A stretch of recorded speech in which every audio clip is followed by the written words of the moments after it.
అందరికీ నమస్కారం. నేను మీ పిసిరెడ్డి. ఎన్నికలకు 2 రోజుల ముందు మీ అందరినీ చేతులు జోడించి నేను యాచించాను మిమ్మల్ని అందరినీ. మీ బిడ్డలాగా, మీ అన్నలాగా, మీ తమ్ముడులాగా ఈ ఒక్క అవకాశం కూటమికి ఓటేయండి.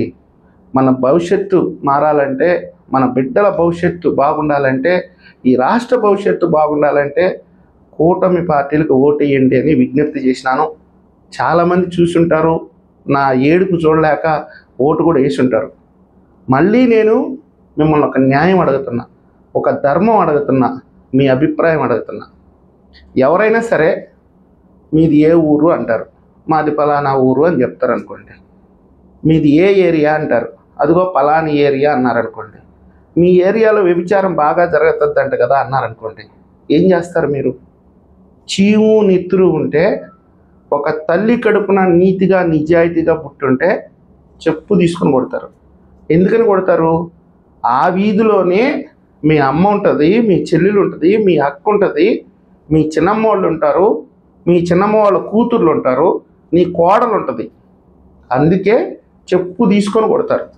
ఈ దుర్మార్గులు, ఈ దుష్టులు ఒక ఛానల్ పెట్టుకొని ఆ ఛానల్లో చేరి ఆంధ్రప్రదేశ్ సెక్స్ వర్కర్స్లో ప్రథమ స్థానంలో ఉంది, 2వ స్థానంలో ఉంది అని చెప్పి చర్చలు చేసుకుంటా, అందులోనూ అమరావతి ప్రాంతంలో సెక్స్ వర్కర్స్ ఎక్కువగా ఉన్నారు అని మాట్లాడుతూ ఉంటే దాన్ని సమర్థించుకుంటూ ఏదో తెలిసి తెలియకుండా అన్నారు వాళ్ళు, దానికి వైఎస్ఆర్సీపీకి ఎలాంటి సంబంధం లేదు అని మాట్లాడుతున్నారంటే వీళ్ళల్లో నిజంగానే చీవు నెత్తురు, మానవత్వం, ఆత్మాభిమానం ఏమైనా ఉందండి? ఈ బ్యాచ్ అంతా ఎక్కడిది? హైదరాబాద్లో బతుకుతున్నారు వీళ్ళు. పోనీ ఆంధ్ర మూలాలు ఏమన్నా ఉన్నాయా అంటే ఎప్పుడో వదిలిపెట్టి వెళ్ళిపోయారు హైదరాబాద్కి. కనీసం జన్మభూమి మీద, కన్న తల్లి మీద కొంచెం అన్నా గౌరవం ఉంటే ఆ డిబేట్లో ఇమీడియట్గా ఆ కొమ్మినేని శ్రీనివాసరావు గారు ఖండించేవాడు.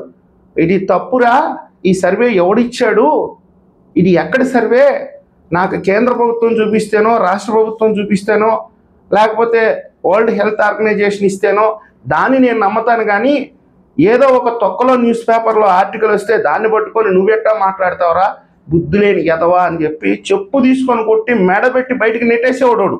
వాడు నిజమైన జర్నలిస్ట్ అయితే, వాడు పేటీఎం కుక్క కాబట్టి, నీతి జాతి లేని ఎదవన్నర ఎదవ కాబట్టి దాన్ని సమర్థించుకుంటూ ఖండించుకుంటూ మెలికలు తిరిగిపోతున్నాడు వాడు.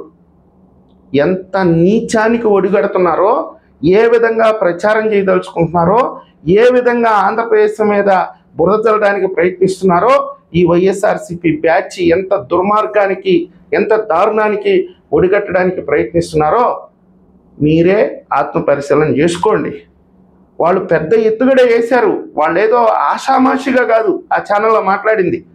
రేపటి రోజున ఏమంటారంటే, మనం ఏం మాట్లాడకపోతే, అరే ఇది మహిళలకు సంబంధించింది కదా, అమరావతి ప్రాంత మహిళలకు సంబంధించింది కదా, ఈ విషయాన్ని బయట ఎట్లా మాట్లాడుకుంటాం అంటే వాడే చెప్తున్నాడు, దీన్ని బయట ఎట్లా చర్చ చేస్తారు, ఇది రహస్యమైనటువంటి నివేదిక కదా అని చెప్పి కొంతమంది వైఎస్ఆర్సీపీ పెద్దలు మాట్లాడుతున్నారు. అన్న వైఎస్ఆర్సీపీ మిత్రులకు నేను ఒక విషయం చెప్తున్నాను. వాళ్ళు అన్న మాటల్లో నీ చెల్లి కూడా ఉంది, మీ అమ్మ కూడా ఉంది, నీ భార్య కూడా ఉంది. కేవలం మా వాళ్ళే కాదు ఆంధ్రప్రదేశ్లో ఉండేది, మీ బిడ్డలు కూడా ఉన్నారు. మీ బిడ్డల ఆత్మగౌరవం మీద దెబ్బ కొట్టారు నా కొడుకులు. కాబట్టి విచక్షణతో ఆలోచించండి. అసలు ఈ ఇష్యూని ఎందుకు తీసుకొచ్చారంటే, రేపటి రోజున ఏమని ప్రచారం చేస్తారంటే, మనం ఏం మాట్లాడకుండా ఖండించకుండా వాళ్ళ మీద చట్ట ప్రకారం, న్యాయ ప్రకారం చర్యలు తీసుకోకపోతే చంద్రబాబు నాయుడు గారి పాలన వచ్చిన తర్వాత, అంటే చంద్రబాబు నాయుడు గారికి అంటకట్టాలి, చంద్రబాబు నాయుడు గారిని దిగదార్చాలి కాబట్టి, ఈ ప్రభుత్వం మీద బురద చల్లాలి కాబట్టి, విష ప్రచారం చేయాలి కాబట్టి, చంద్రబాబు నాయుడు గారు వచ్చిన తర్వాత ఈ రాష్ట్రంలో సెక్స్ వర్కర్స్ ఎక్కువైపోయారు అని చెప్పుకోవడానికి ఈ ప్రయోగాన్ని సంధించారు. వాళ్ళు చిన్న రాయి వేశారు. ఇంత వసద్దని అనుకోలే. ఇంతకు ముందులాగా జగన్మోహన్ రెడ్డి ఏది చెప్తే నమ్మడానికి ఈరోజు ఆంధ్రప్రదేశ్ ప్రజలు సిద్ధంగా లేరండి. ఖచ్చితంగా ఖండిస్తారు. ఇది ఆత్మాభిమానానికి సంబంధించిన ఇష్యూ, ఆత్మ గౌరవానికి సంబంధించిన ఇష్యూ. ఏనా కొడుకు ఎవడిచ్చాడండి రిపోర్టు? చెప్పు తీసుకొని కొడతాం. ఆంధ్ర ఆడబిడ్డల మీద నిందలేయాలని చూస్తే చెప్పు తెగేదాకా కొడతాం, కటకటాల లెక్కిస్తాం, చట్టం ముందు నిలబెడతాం. ఇక నుంచి ఇప్పటి వరకు ఒక లెక్క, ఏదో రాజకీయ పార్టీ ఏదో ఆరోపణలు చేస్తుంటుంది, మనం వాటిని ఖండించాలి, వాటిని ఎదుర్కోవాలి, వివరణ ఇవ్వాలి, ఇంతవరకు చూసాం. ఇక్కడి నుంచి లేదు. మా ఆత్మగౌరవం మీద దెబ్బ కొడతాము, మా ప్రాంతం మీద విషయం చేస్తామనంటే చూస్తూ చేతులు కట్టుకొని ముడుచుకొని ఉండమంటారా? మీకు ఇంకొక ఇష్యూ చెప్తాను. ఒక 4 రోజుల క్రితం అర్ధరాత్రి ఒక అబ్బాయి ఫోన్ చేశాడు. అన్నా నాకు కారు కావాలి, మీరు టౌన్లో ఉన్నారు కాబట్టి అర్జెంటుగా కారు పంపించండి అన్న అన్నారు. ఎందుకు కారు అన్నాను. మా నాన్నకు కొంచెం సీరియస్గా ఉందన్న అన్నాడు. సీరియస్గా ఉంటే సిటీ నుంచి కారు మీ ఊరికి వచ్చేది ఎప్పుడు, మళ్ళీ అక్కడి నుంచి ఇక్కడికి వచ్చేది ఎప్పుడు, ఇమీడియట్గా నువ్వు 108కి ఫోన్ చేయమ్మా అన్న. 108 లేదన్నారు కదన్నా అన్నాడు. ఎవడరా చెప్పింది, ఇమీడియట్గా 108కి ఫోన్ చేయన్న. 108కి ఫోన్ చేసిన తర్వాత వస్తుందన్న 108 అన్నాడు. సరే, మీ నాన్న Aadhaar card, Aarogyasri card, ration card ఎన్ని ఉంటే అన్నీ తీసుకొని 108కి వచ్చేసేయండి, పలానా హాస్పిటల్కి తీసుకెళ్ళండి అని అన్న. సరేనన్నా అన్నాడు. ట్రీట్మెంట్ స్టార్ట్ చేశారు. తెల్లారి అబ్బాయి ఫోన్ చేశాడు. అన్నా నిజంగా నాకు ఆశ్చర్యం వేసింది, నేను సోషల్ మీడియాలో పోస్టులు చూశానన్నా, 108 లేదు, ఆరోగ్యశ్రీ పనిచేయట్లేదు, చంద్రబాబు నాయుడు గారు వచ్చిన తర్వాత అన్నీ ఎత్తేసారు అని చెప్పి సోషల్ మీడియాలో పోస్టులు చూస్తున్నానన్నా. 108 అందక ఒక దగ్గర ప్రాణాలు పోయినాయి అని చెప్తున్నారన్నా, ఇంకొక దగ్గర ఆరోగ్యశ్రీ అందక ప్రాణాలు పోయినాయి అని చెప్పి సోషల్ మీడియాలో పోస్టులు చూశానన్నా. నేను అరే ఎంతమంది ప్రాణాలు తీస్తారా మీరు ఇట్లాంటి తప్పుడు ప్రచారాలు చేసి? మీరు కడుపు కూడి తింటున్నారా? అసలుకి మీరు మనుషులేనా? ఎవరి కోసం పనిచేస్తున్నారు? మీరు రాజకీయాలకు వస్తే ఆంధ్ర ప్రజల కోసం పనిచేయాలి, ఆంధ్ర సమాజం కోసం పనిచేయాలి, ఆంధ్ర అభివృద్ధి కోసం పనిచేయాలి, కానీ ప్రాణాలు తీయడానికి పనిచేస్తున్నారా? వ్యక్తిత్వాన్ని దెబ్బతీస్తారా? ఆంధ్ర గౌరవాన్ని దెబ్బతీస్తారా? వాడెవడో తెలకపల్లి రవిగాడు హైదరాబాద్లో అడుక్కు తింటుంటాడు. కోటి బస్టాండ్ దగ్గర క్వార్టర్ బాటిల్ కోసం సాయంత్రానికి ముసుగు వేసుకుని గోతం వేసుకొని కూర్చుంటాడు. ఈడు తీసుకొచ్చి 1500 ఇచ్చి టీవీ డిబేట్లో కూర్చోబెట్టి మొట్టమొదటిసారిగా అమరావతి మీద దానికి ఒక నిక్నేమ్ తగిలిచ్చి, అది అమరావతి కాదు భ్రమరావతి అని చెప్పి పేరు పెట్టించిన ఈడే పెట్టింది పేరు. వీడి చేతే నామకరణం చేయించింది. ఈయన కొడుకు కూడా త్వరలో ఉంది. వీడు కూడా దొరకకుండా పోడు. చాలా ఉన్నాయి పాత రికార్డులు, అన్నీ తిరగదోడతాం. ఎవడిదిరా అమరావతి? ఎవడమ్మా మొగుడిది అమరావతి? ఈ రాష్ట్రంలో ఉండే 5 కోట్ల మంది ప్రజల కష్టార్జితం అది.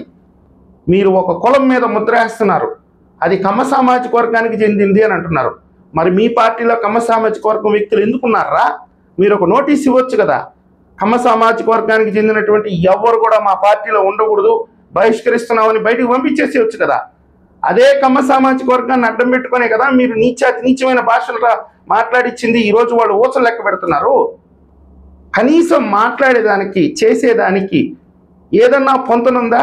కేవలము విశాఖపట్నంలో ఆయన తండ్రి అధికారాన్ని అడ్డం పెట్టుకొని కొన్ని వేల ఎకరాలు దోచేస్తున్నారు. అక్కడ వాటిని అమ్ముకోవడం కోసం ఈ 3 రాజధానులు అనేది తీసుకొచ్చాడు. ఎవరికైనా తెలుసా ఈ విషయం? మీరు ఎంత మూర్ఖంగా జగన్మోహన్ రెడ్డి వల్ల పడుతున్నారంటే అంత మూర్ఖంగా పడి మీ పొరువును మీరే బజారుకు లాక్కుంటున్నారు. దయచేసి అలాంటి పనులని ఇక ఆపేసేయండి దయచేసి. ఇప్పటివరకు సహించాం, భరించాం. హైదరాబాద్లో చేరి జర్నలిస్టులు ముసుగులేసుకొని ఇట్లాంటి తప్పుడు ప్రచారాలు ఎవరైనా చేస్తే మీరు మా రాష్ట్రం గురించి మా ప్రజల గురించి మంచి చెప్పకపోయినా పర్లేదు, కానీ చెడు చెప్పొద్దు, తప్పుడు మార్గాలు ఎతక్కండి దయచేసి చెప్తున్నాను. ఇకనైనా ఒళ్ళు దగ్గర పెట్టుకోండి.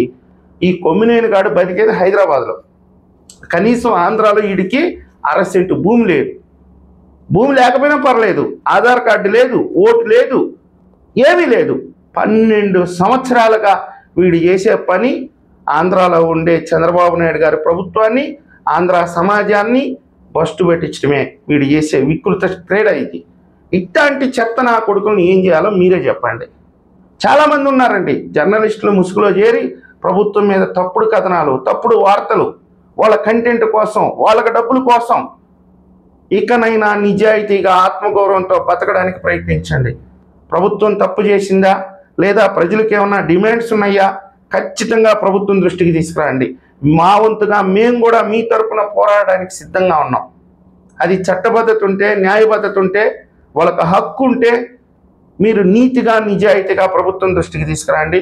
మీ గళం ఇప్పడానికి కష్టమైతే మేము మీ గళమై మాట్లాడతాం, ప్రభుత్వాన్ని డిమాండ్ చేస్తాం, మీ హక్కుల సాధన కోసం మేము కూడా పోరాటం చేస్తాం.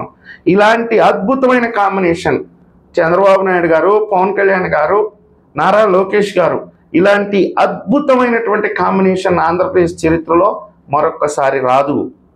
దయచేసి చెప్తున్నాను, ఈ ప్రభుత్వాన్ని నమ్మండి, విఘ్నతతో పనిచేయండి, విచక్షణతో వ్యవహరించండి, చట్టబద్ధంగా ముందుకెళ్ళండి.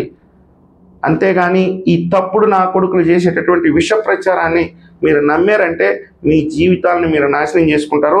తెలకపల్లి రవి గారికి కూడా చెప్తున్నాను, ఇంకొకటి కూడా చాలామంది ఉన్నారు.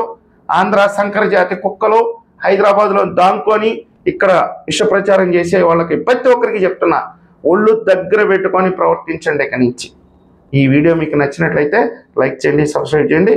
ధన్యవాదాలు.